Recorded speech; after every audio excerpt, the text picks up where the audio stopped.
السلام علیکم ورحمۃ اللہ۔ بہت سے لوگوں نے سوالات پوچھے کہ عید میلاد النبی کے احکامات کیا ہیں۔ آپ صلی اللہ علیہ وسلم کی تعلیمات کی روشنی میں کیا شرعی حکم ملتا ہے کہ اس دن کس انداز سے جشن منایا جائے، کس انداز سے خوشی کی جائے؟ تو بات یہ ہے کہ اللہ اور اس کے رسول صلی اللہ علیہ وسلم کی جو بتائی ہوئی باتیں ہیں اس کا نام دین ہے۔ اپنی طرف سے دین میں کچھ باتوں کا اضافہ کرنا پھر اسے دین کا نام دینا یہ قطعی طور پر غلط ہے، بلکہ ایسی بات جو آپ صلی اللہ علیہ وسلم نے ارشاد نہیں فرمائی، جس بات کا حکم نہیں دیا، صحابہ نے وہ کام نہیں کیا، تابعین نے تبع تابعین میں وہ کام نہیں کیا، تو ایسے کام کو پھر سنت کا درجہ نہیں بلکہ محدثین ایسے کام کو بدعت قرار دیتے ہیں۔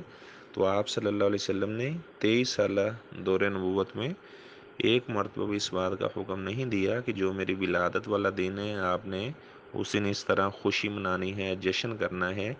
ویسے تو آپ صلی اللہ علیہ وسلم کی آنے کی ہر مسلمان کو خوشی ہے، ایک دن نہیں پورا سال خوشی ہے۔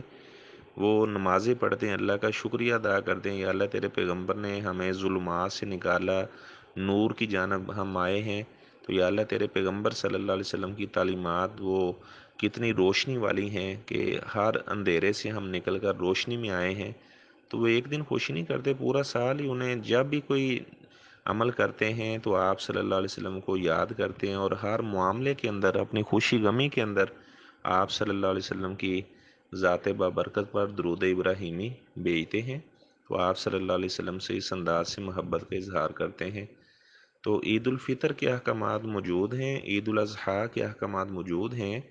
جشن عید میلاد النبی صلی اللہ علیہ وسلم کے حوالے سے بھی اگر کوئی بات آپ صلی اللہ علیہ وسلم ارشاد فرماتے تو محدثین ضرور ایسی بات کو نقل کرتے۔ کچھ لوگ کہتے ہیں کہ آپ صلی اللہ علیہ وسلم کے چچا حضرت عباس کو خواب آیا تھا، ابو لہب خواب میں ملا، اس نے کہا کہ سوموار والے دن میرے عذاب میں تخفیف ہو جاتی ہے، تو کیونکہ میں نے سویبہ لونڈی کو جب آزاد کیا تھا اس خوشی میں، جب آپ صلی اللہ علیہ وسلم کی پتہ چلا کہ میرے بھائی عبداللہ کے گھر بیٹا پیدا ہوا ہے۔ تو بات یہ ہے کہ یہ بخاری شریف میں روایت موجود ہے لیکن بغیر سند کے، سند موجود نہیں ہے، معلق یعنی روایت ہے۔ تو ایسی جو روایات ہیں بخاری شریف میں جو بغیر سند کے ہیں تو وہ اسے صحیح کا درجہ نہیں دیا جاتا۔ امام بخاری رحمہ اللہ نے اپنی کتاب کا نام الصحیح المسند، یعنی ایسی روایات میری کتاب میں جس کی سند ہے وہ روایت صحیح ہے۔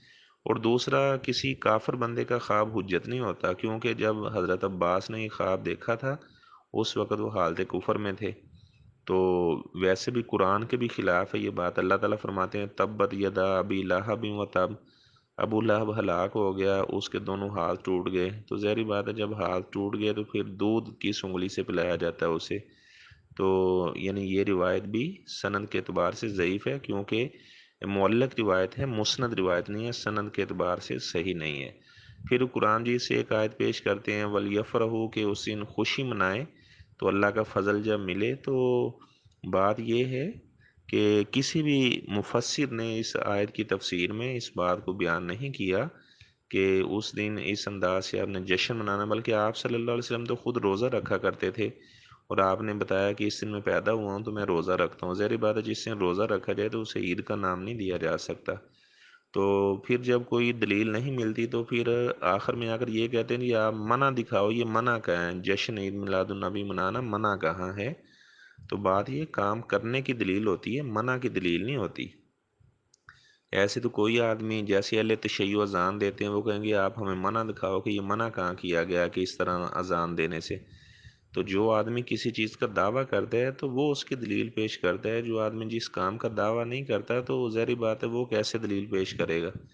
ایک آدمی کسی گاڑی کے بارے میں کہتا ہے یہ میری ہے تو ہم اسے کہیں کاغذ دکھاؤ، ایک آدمی وہ کہتا ہے میری گاڑی نہیں ہے تو ہم اسے تو مطالبہ نہیں کریں گے آپ کاغذ دکھاؤ، کیونکہ اس نے تو انکار کر دیا ہے۔ تو کام کرنے کی دلیل ہوتی ہے، منع کی دلیل نہیں ہوتی۔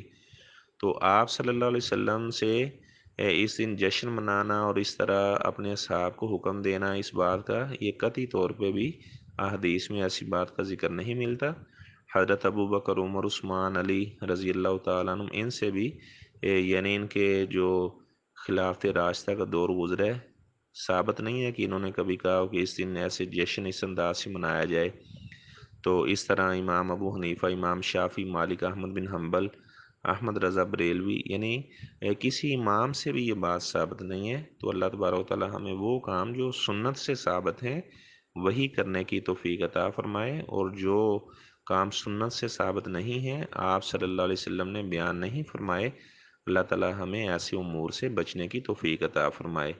قیامت والے دن کچھ لوگ آئیں گے آپ کے حوض کوثر پر، تو لیکن فرشتے درمیان میں دیوار کی رکاوٹ کھڑی کر دیں گے، تو آپ صلی اللہ علیہ وسلم فرمائیں گے انہیں آنے دیں۔ وہ کہیں گے اللہ کے رسول صلی اللہ علیہ وسلم، یہ وہ لوگ ہیں جنہوں نے آپ کے دین کا حلیہ بگاڑ دیا تھا۔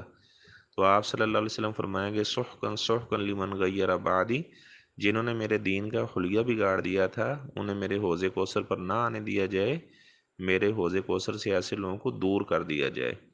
کچھ لوگ کہتے ہیں کہ بدعت حسنہ بھی ہوتی ہے، تو کوئی بھی بدعت حسنہ نہیں ہوتی، تمام جو بدعات ہیں وہ ضلالہ ہوتی ہیں، گمراہی کا ذریعہ ہوتی ہیں، اور ہر گمراہی انسان کو جہنم میں لے جانے کا ذریعہ بنتی ہے۔ اللہ تبارک و تعالی ہمیں وہ احکامات جو آپ صلی اللہ علیہ وسلم نے بتائے ہیں ان پر عمل پیرا ہونے کی توفیق عطا فرمائے، اور جو امور آپ صلی اللہ علیہ وسلم نے بیان نہیں کیے، اللہ تعالی ہمیں ایسے تمام امور سے بچنے کی توفیق عطا فرمائے۔